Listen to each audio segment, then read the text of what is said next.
All right, so are you ready for this? Today, we're diving deep into the world of animal welfare Oh, inspectors. I love this. I know, right? Everyone wants to know, like, what do they actually do and how do you become one? We've got all the info. The inside scoop. Yeah. We've been digging through some really cool resources from RoleCatcher.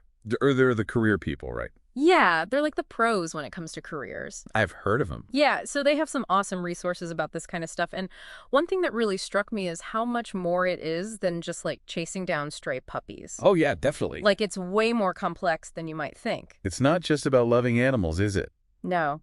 Although that does help. Of course. It's serious business. You're talking law enforcement, public education, even a little bit of detective work. It's true. There was this one case study in the guide I was looking at where an inspector found this huge situation with exotic birds. Oh, wow. Hundreds of birds all crammed into one tiny apartment.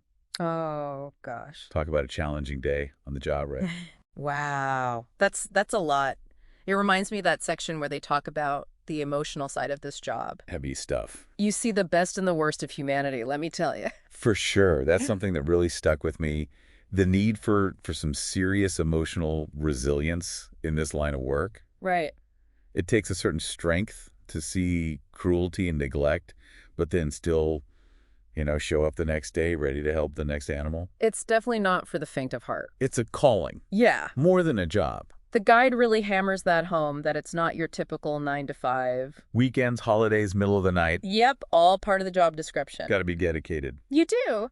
But on the flip side, they also talk about how incredibly rewarding it can be. Oh, absolutely. Can you imagine rescuing a dog that's been left out in the freezing cold, getting it back on its feet, and then seeing it go to a loving home? Makes it all worth it. Yeah, talk about job satisfaction. Rewarding is an understatement, I think. And, and it's not just about our furry friends either.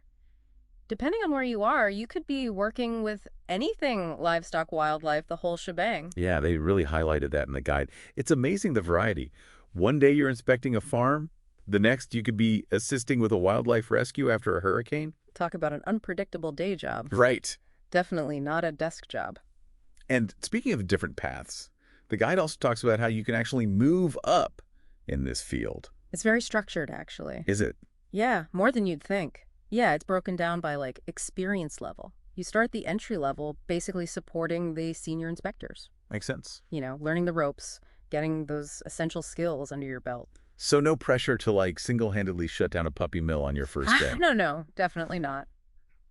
But as you get more experience, you can move up to junior inspector, and that's where you start to get more independence. Oh, okay. Conducting your own investigations, making judgment calls on animal welfare, even working with other agencies. Okay, so that's where it gets really interesting. And the guide talks about needing both, hard skills and soft skills, right? Sure. What's the difference? So you got to know the ins and outs of animal welfare laws like nobody's business. So it's not enough to just love animals. No, you need that legal knowledge to really make a difference, to build cases and actually enforce those laws. Right, because laws without enforcement are useless. Exactly. But then on the other side, you have those soft skills, the human element. Right, because you're dealing with people who might be at their worst. Oh, absolutely. Think about it. Yeah. You're dealing with pet owners who may be negligent, even abusive. Then you have concerned neighbors reporting issues, maybe vets, and even the police. So you need to be able to talk to all sorts of people. Communication is key. Being able to navigate those situations calmly and effectively is so important. Talk about walking a tightrope. It's true. And the guide actually had this really interesting example. There was an inspector dealing with a dog that was considered dangerous, but the dog was actually terrified. And instead of using force, the inspector used their knowledge of animal behavior and calming techniques to gain the dog's trust. Wow. So everyone stayed safe and the situation didn't escalate. That's incredible. It really shows the level of skill and empathy needed for this job. Oh, definitely. It's not easy, but it's definitely worth it. So for those of us who are just starting out, what advice does the guide give? Are there certain degrees or certifications that are helpful? Yeah, they actually had a whole section on education.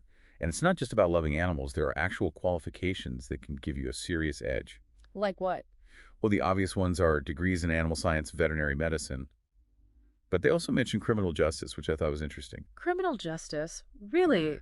Why is that relevant for animal welfare? Well, it helps you understand things like law enforcement procedures, how to gather evidence properly, and how to navigate the legal system, especially in cases of abuse or neglect. So it's about using the law to protect those who can't protect themselves? Exactly. They also suggested looking into specific certifications, like becoming a certified animal control officer. Is that the KO? That's the one. Ah, Or a certified humane officer, a CHO.